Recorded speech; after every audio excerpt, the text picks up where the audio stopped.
Finally ನಮಗೆ agriculture ಪ್ಯಾಟ್ರಲಿಸಮ್ಗೆ eligible ಮತ್ತು not eligible ಕ್ಯಾಂಡಿಡೇಟ್ದು ಲೀಸ್ಟ್ನ ಬಿಟ್ಟಿರ್ತಾರೆ. ಸೊ ಇದನ್ನು ನಿನ್ನೆನೇ ಬಿಡ್ತು ಅಂತ ಹೇಳಿದರು. ಹಾಗಾಗಿ ಎಲ್ಲ ವಿದ್ಯಾರ್ಥಿಗಳು ರಾತ್ರಿ 10-11 ಗಂಟೆವರೆಗೆ ವೆಯ್ಟ್ ಮಾಡಿದರು. ಬಟ್ ನಿನ್ನೆ ಇದನ್ನು ಬಿಟ್ಟಿರಲಿಲ್ಲ. ಆದರೆ ಇವಾಗ 2 ಲೀಸ್ಟ್ನ ಸಪ್ರೇಟಾಗಿ ಬಿಟ್ಟಿದ್ದಾರೆ. ಸೊ ಇವಾಗೂ ನಿಮ್ಮ ಲೀಸ್ಟ್ನ ಚೆಕ್ ಮಾಡ್ಕೋಬೋದು.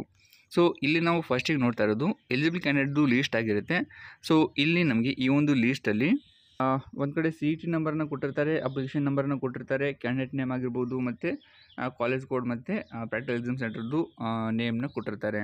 ಸೊ ನಿಮಗೆ ನಾನು ಎಲಿಜಿಬಲ್ ಆಗ್ತೀನಿ ಹಂಗಂತ ಅನಿಸಿದರೆ ಅಥವಾ ನೀವು ಎಲ್ಲ ಡಾಕ್ಯುಮೆಂಟ್ನ ಕರೆಕ್ಟಾಗಿ ಅಪ್ಲೋಡ್ ಮಾಡಿದರೆ ನೀವು ಫಸ್ಟಿಗೆ ಎಲಿಜಿಬಲ್ ಕ್ಯಾಂಡಿಡೇಟ್ದು ಲೀಸ್ಟ್ನ ಡೌನ್ ಮಾಡಿಕೊಂಡು ಚೆಕ್ ಮಾಡ್ಕೊಳ್ಳಿ. ಸೊ ಇದು ಲೀಸ್ಟ್ ತುಂಬ ದೊಡ್ಡದಾಗಿದೆ. ಸೊ ನಿಮ್ಮದು ನೇಮ್ನ ಇಲ್ಲಿ ಕೆಳಗಡೆ ಸ್ಕ್ರೋಲ್ ಮಾಡ್ತಾ ಸರ್ಚ್ ಮಾಡೋಕ್ಕೆ ತುಂಬ ಕಷ್ಟ ಆಗುತ್ತೆ.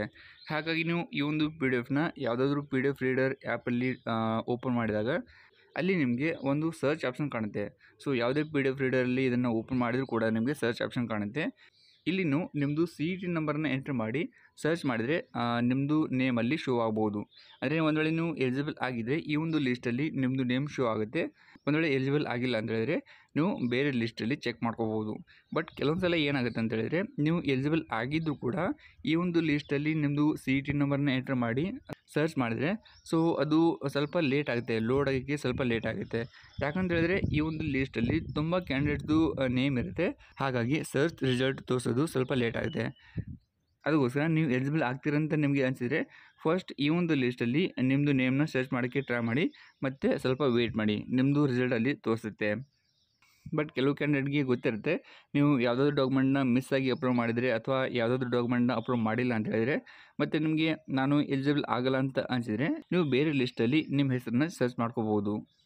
ಸೊ ಇದು ನಾನ್ ಎಲಿಜಿಬಲ್ ಕ್ಯಾಂಡಿಡೇಟ್ದು ಲೀಸ್ಟ್ ಆಗಿರುತ್ತೆ. ಇದು ಸೆಕೆಂಡ್ ಲೀಸ್ಟ್ ಆಗಿರುತ್ತೆ. ಸೊ ಇಲ್ಲಿ ಕೂಡ ಸೇಮ್ ಇನ್ಫಾರ್ಮೇಷನ್ನೇ ಕೊಟ್ಟಿರ್ತಾರೆ.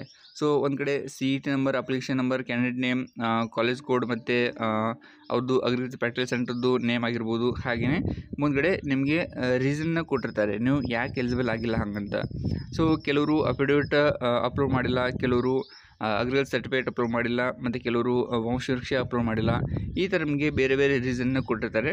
ಸೊ ಹಾಗಾಗಿ ಈ ಒಂದು ಲೀಸ್ಟನ್ನು ಡೌನ್ ಮಾಡಿಕೊಂಡು ನಿಮ್ಮದು ಸಿ ಇ ಟಿ ನಂಬರ್ನ ಇಲ್ಲಿ ಎಂಟ್ರ್ ಮಾಡಿಬಿಟ್ಟು ಸರ್ಚ್ ಮಾಡಿ. ಸೊ ಮುಂದ್ಗಡೆ ನಿಮಗೆ ರೀಸನ್ನ ಕೊಟ್ಟಿರ್ತಾರೆ ಒಂದು ವೇಳೆ ನೀವು ಎಲಿಜಿಬಲ್ ಆಗಿಲ್ಲ ಅಂತ ಹೇಳಿದರೆ ಯಾಕೆ ಎಲಿಜಿಬಲ್ ಆಗಿಲ್ಲ ಹಾಗಂತ. ಸೊ ಈ ಒಂದು ಡಾಕ್ಯುಮೆಂಟ್ನ ಅಥವಾ ಈ ಒಂದು ಮಿಸ್ಟೇಕ್ನ ಕರೆಕ್ಟ್ ಮಾಡ್ಕೊಳ್ಳೋಕ್ಕೆ ನಿಮಗೆ ಇನ್ನೊಂದು ಅವಕಾಶ ಕೊಟ್ಟಿರ್ತಾರೆ. ಸೊ ಇಲ್ಲಿ ಮೇಲ್ಗಡೆ ಕೂಡ ಒಂದು ನೋಟ್ನ ಕೊಟ್ಟಿರ್ತಾರೆ. ಸೊ ಒಂದು ವೇಳೆ ನೀವೇನಾದರೂ ನಾನ್ ಎಲಿಜಿಬಲ್ ಕ್ಯಾಂಡಿಡೇಟ್ದು ಲೀಸ್ಟಲ್ಲಿ ಬಂದಿದ್ದರೆ ಸೊ ನಿಮ್ಮದು ಯಾವುದು ಪ್ರಾಕ್ಟಿಕಲ್ ಎಕ್ಸಾಮ್ ಸೆಂಟರ್ ಇರುತ್ತಲ್ಲ ಅಲ್ಲಿ ನೀವು ಫಿಸಿಕಲಿ ಹೋಗಿ ಮೇ 8ನೇ ತಾರೀಕು ಒಳಗಡೆ ಅದನ್ನು ಕರೆಕ್ಷನ್ ಮಾಡ್ಕೋಬೋದು ಅಂತ ಹೇಳಿದ್ದಾರೆ. ಸೊ ಇಲ್ಲಿ ನಿಮ್ಮ ಅಗ್ರಿಕಲ್ಚರ್ ಪ್ರಾಕ್ಟಿಕಲ್ ಎಕ್ಸಾಮ್ ಸೆಂಟರ್ದು ಯೂನಿವರ್ಸಿಟಿ ಯಾವ್ದು ಬರುತ್ತೆ ಯೂನಿವರ್ಸಿಟಿಗೆ ಹೋಗೋದು ಅವಶ್ಯಕತೆ ಇಲ್ಲ. ಬಟ್ ನೀವು ನಿಮ್ಮದು ಪ್ರಾಕ್ಟಿಕಲ್ ಎಕ್ಸಾಮ್ ಸೆಂಟರ್ ಯಾವ್ದು ಬರುತ್ತೆ ಅಲ್ಲೇ ಹೋಗಿ ಡಾಕ್ಯುಮೆಂಟ್ನ ಕರೆಕ್ಷನ್ ಮಾಡ್ಕೋಬೋದು ಅಂತ ಹೇಳಿದ್ದಾರೆ. ಸೊ ಇಲ್ಲಿ ಈ ಒಂದು ನೋಟ್ನ ಕರೆಕ್ಟಾಗಿ ಓದ್ಕೊಳ್ಳಿ. The non-eligible candidates are advised to submit the required documents physically to the concerned practical test center on or before 4 PM of 8 May 2024. So ಇವಾಗ ನೀವು ಫಸ್ಟಿಗೆ ಈ ಒಂದು ನಾನ್ ಎಲಿಜಿಬಲ್ ಕ್ಯಾಂಡಿಡೇಟ್ದು ಲೀಸ್ಟಲ್ಲಿ ನಿಮ್ಮ ಹೆಸರನ್ನ ಚೆಕ್ ಮಾಡ್ಕೊಳ್ಳಿ. ಒಂದು ವೇಳೆ ನೀವು ಎಲಿಜಿಬಲ್ ಆಗಿಲ್ಲ ಅಂತ ಹೇಳಿದರೆ ಅಲ್ಲಿ ಮುಂದ್ಗಡೆ ರೀಸನ್ ಕೊಟ್ಟಿರ್ತಾರೆ. ಸೊ ಆ ಒಂದು ಡಾಕ್ಯುಮೆಂಟ್ನ ನೀವು ತೊಗೊಂಡೋಗಿ ನಿಮ್ಮದು ಯಾವುದು ಪ್ರಾಕ್ಟಿಕಲ್ ಎಕ್ಸಾಮ್ ಸೆಂಟರ್ ಬರುತ್ತೆ ಆ ಒಂದು ಸೆಂಟ್ರಿಗೆ ಹೋಗಿ ಮೇ 8ನೇ ತಾರೀಕು ಒಳಗಡೆ ಅದನ್ನು ಕರೆಕ್ಷನ್ ಮಾಡ್ಕೋಬೋದು. ಅದಾನಂತರ ನಮಗೆ ಫೈನಲ್ ಆಗಿ 9ನೇ ತಾರೀಕಿಗೆ ಫೈನಲ್ ಎಲಿಜಿಬಿಲಿಟಿ ಲೀಸ್ಟ್ನ ಬಿಡ್ತಾರೆ. ಸೊ ಇವಾಗ ನಮಗೆ 2 ಲೀಸ್ಟ್ನ ಬಿಟ್ಟಿರ್ತಾರೆ, ಎಲಿಜಿಬಲ್ ಕ್ಯಾಂಡಿಡೇಟ್ದು ಮತ್ತು ನಾಟ್ ಎಲಿಜಿಬಲ್ ಕ್ಯಾಂಡಿಡೇಟ್ದು. ಬಟ್ ಈ ಎಲ್ಲ ಡಾಕ್ಯುಮೆಂಟ್ನ ಕರೆಕ್ಷನ್ ಮಾಡಿ ಆದ ನಂತರ 9ನೇ ತಾರೀಕಿಗೆ ಒಂದೇ ಫೈನಲ್ ಎಲಿಜಿಬಿಲಿಟಿ ಲೀಸ್ಟ್ನ ಬಿಡ್ತಾರೆ. ಸೊ ಆ ಒಂದು ಲೀಸ್ಟಲ್ಲಿ ಯಾರ್ಯಾರು ಬಂದಿರ್ತಾರೆ ಅವರಿಗೆ ಹಾಲ್ ಟಿಕೆಟ್ನ ಬಿಡ್ತಾರೆ. ಅದಾನಂತರ ಅವರು ಹಾಲ್ ಟಿಕೆಟ್ನ ಡ್ರಾ ಮಾಡಿಕೊಂಡು ಪ್ರಾಕ್ಟಿಕಲ್ ಎಕ್ಸಾಮ್ಗೆ ಅಟೆಂಡ್ ಆಗ್ಬೋದು. ಸೊ ಇವಾಗ ಎಲ್ಲ ಎಕ್ಸಾಮ್ ಸೆಂಟರ್ದು ಲೀಸ್ಟ್ ಈ 2 ಪಿ ಡಿ ಎಫಲ್ಲಿ ಇದೆ. ಅದು ಎಲಿಜಿಬಲ್ ಕ್ಯಾಂಡಿಡೇಟ್ ಆಗಿರ್ಬೋದು ಅಥವಾ ನಾನ್ ಎಲಿಜಿಬಲ್ ಕ್ಯಾಂಡಿಡೇಟ್ ಆಗಿರ್ಬೋದು. ಸೊ 2 ಲೀಸ್ಟಲ್ಲಿ ನಿಮ್ಮದು ಯಾವುದೇ ಪ್ರಾಕ್ಟಿಕಲ್ ಎಕ್ಸಾಮ್ ಸೆಂಟರ್ ಇದ್ದರೂ ಕೂಡ ನಿಮ್ಮ ಹೆಸರನ್ನ ಚೆಕ್ ಮಾಡ್ಕೋಬೋದು.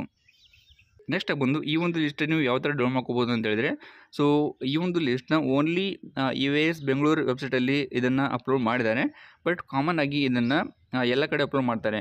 ಅದು KEA ವೆಬ್ಸೈಟ್ ಆಗಿರ್ಬೋದು ಅಥವಾ ಬೇರೆ ಎಲ್ಲ ಫಾರ್ಮಸಿಸ್ ಯೂನಿವರ್ಸಿಟಿ ಆಗಿರ್ಬೋದು ಅಥವಾ ನೀವು ಅಗ್ರಿಕಲ್ಚರ್ ಡಾಕ್ಯುಮೆಂಟ್ನ ಯಾವ ವೆಬ್ಸೈಟಲ್ಲಿ ಅಪ್ಲೋಡ್ ಮಾಡಿದಾರಲ್ಲ ಸೊ ಆ ಒಂದು ವೆಬ್ಸೈಟಲ್ಲಿ ಆಗಿರ್ಬೋದು ಎಲ್ಲ ಕಡೆ ಇದನ್ನು ಅಪ್ಲೋಡ್ ಮಾಡ್ತಾರೆ. ಬಟ್ ಇವಾಗ ಸದ್ಯಕ್ಕೆ ಓನ್ಲಿ UAS ಬೆಂಗಳೂರು ವೆಬ್ಸೈಟಲ್ಲಿ ಈ ಒಂದು ಲೀಸ್ಟ್ನ ಅಪ್ಲೋಡ್ ಮಾಡಿರ್ತಾರೆ. ಸೊ ನಿಮಗೆ ಬೇಕಿದ್ದರೆ ನೀವು ಗೂಗಲಲ್ಲಿ ಬಂದು ಈ ಥರ ಸರ್ಚ್ ಮಾಡ್ಬೋದು UAS ಬೆಂಗಳೂರು .edu.in ಅಂತ. ಸೊ ಅದನ್ನು ಸರ್ಚ್ ಮಾಡಿ ನೀವು ಸ್ವಲ್ಪ ಕೆಳಗಡೆ ಸ್ಕ್ರೋಲ್ ಮಾಡಿದಾಗ ಈ ಒಂದು ಕಾರ್ನರಲ್ಲಿ ಒಂದು ಲಿಂಕ್ನ ಕೊಟ್ಟಿರ್ತಾರೆ. ಸೊ ಇಲ್ಲಿ ಕೂಡ ನೀವು ನೋಡ್ತಾ ಇದ್ದೀರಿ. ಸೊ ನಿಮಗೆ ಸಪ್ರೇಟಾಗಿ 2 ಲಿಸ್ಟ್ನ ಬಿಟ್ಟಿರ್ತಾರೆ. ಸೊ ನಿಮಗೆ ಕನ್ಫರ್ಮ್ ಇದ್ದರೆ ನಾನು ಎಲಿಜಿಬಲ್ ಆಗ್ತೀನಿ ನಂಗಂತ. ಸೊ ನೀವು ಇದಷ್ಟೇ ಲೀಸ್ಟ್ನ ಡೌನ್ ಮಾಡಿಕೊಂಡು ಚೆಕ್ ಮಾಡ್ಕೊಳ್ಳಿ. ಬಟ್ ಒಂದು ವೇಳೆ ನಿಮಗೆ ಎಲಿಜಿಬಲ್ ಕ್ಯಾಂಡಿಡೇಟ್ ಲೀಸ್ಟಲ್ಲಿ ನಿಮ್ಮದು ಹೆಸರು ಬಂದಿಲ್ಲ ಅಂತ ಹೇಳಿದ್ರೆ ನೀವು ನಾಟ್ ಎಲಿಜಿಬಲ್ ಕ್ಯಾಂಡಿಡೇಟ್ ಲೀಸ್ಟ್ನ ಡೌನ್ ಮಾಡಿಕೊಂಡು ಅದರಲ್ಲಿ ನಿಮ್ಮ ಹೆಸರನ್ನು ಚೆಕ್ ಮಾಡ್ಕೋಬೋದು. ಸೊ ಐ ಹೋಪ್ ಇದ್ರ ಕೊಟ್ಟ ಇನ್ಫಾರ್ಮೇಷನ್ ನಿಮಗೆ ಯೂಸ್ಫುಲ್ ಆಗಿರ್ಬೋದು. ಯಾಕಂತ ಹೇಳಿದ್ರೆ ಎಲ್ಲ ವಿದ್ಯಾರ್ಥಿಗಳು ನಿನ್ನೆಯಿಂದ ಈ ಒಂದು ಎಲಿಜಿಬಿಲಿಟಿ ಲೀಸ್ಟ್ಗೋಸ್ಕರನೇ ವೇಟ್ ಮಾಡ್ತಿದ್ದೀರಿ. ಸೊ ನಾನು ನಿಮಗೆ ಜಾಸ್ತಿ ವೇಟ್ ಮಾಡೋದು ಬೇಡ ಅಂತೇಳಿ ಆದಷ್ಟು ಬೇಗನೆ ಈ ಒಂದು ಇನ್ಫಾರ್ಮೇಷನ್ನ ಕೊಡ್ತಾ ಇದ್ದೀನಿ.